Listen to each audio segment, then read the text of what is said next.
I tell you, DJ business are no better roses. AYP Magazine here with Sleepy Wonder. Yeah. Chilling out in Virginia Beach. Up in the No Choice studio, the No Choice label.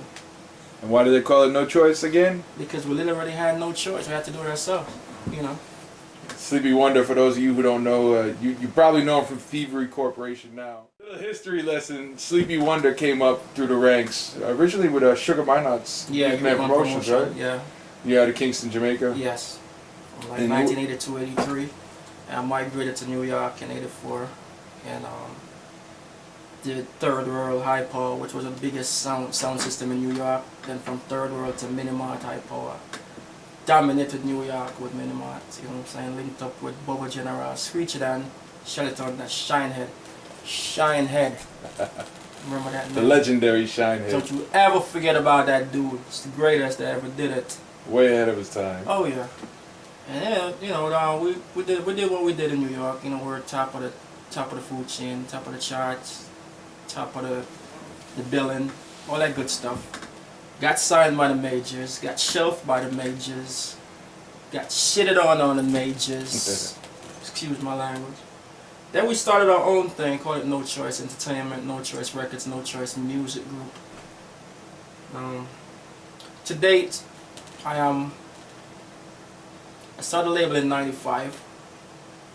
Still have the label. I have major distribution, international distribution with Bug, and I released the Sleepy Wonder solo album Injustice and sold almost 50,000 downloads right out of this room. That's incredible in today's climate. Hear me. And I released the Bobo General album about a year ago. Still working that. Bobo General, a good friend of mine, my artist. And I also released a Christmas album on my sister, Sister J. That's my older sister. And just building the label, man. It's a construction of a label, you know. It's been around for a while, but you know, now we have a little bit of support. You know, we're putting more into it, and we're learning a lot as we go along. So eventually, we land it and do what we gotta do. And where can people find your stuff? They can go to iTunes, Amazon, eMusic. It's all over the place. I have major distribution, so any nook and cranny corner, moms and pops, you'll find me there. Sleepy Wonder, Bobo General. Yeah. Make sure you look for that. Yeah. And you came up with Sugar Minott. Did you have any relationship with him personally, or? Yeah, Sugar Minott was a mentor. Because we just lost Sugar Minott not long ago. Not long. Yeah, Sugar was a mentor. Sugar was the when I wanted to do music back then. I was young, 13, 14 years old, and he knew I had talent. You know, but old lady wouldn't let me get out the house. You know, can't go out the house. Tomorrow's a school night. How old were you at that time? I was about 12, 13. Wow. Yeah. And Sugar Minott would come talk to my mom. I was like, look, Miss Archie, I got him. I got him. And he was such a respectable figure in the area. You know? Oh yeah, absolutely. She would let him take me, and the name started building from there. Then we migrated early, you know, to the States.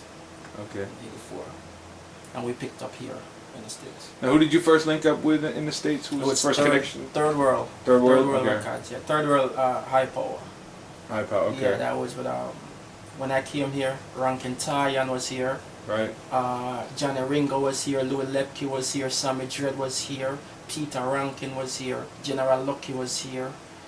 Junior Reid was here, and the dancehall scene was bubbling in New York. Well, those are some of the biggest names on the dancehall scene. Yes, and that's the extent to what I was trying to tell you. Like Third World was that sound system.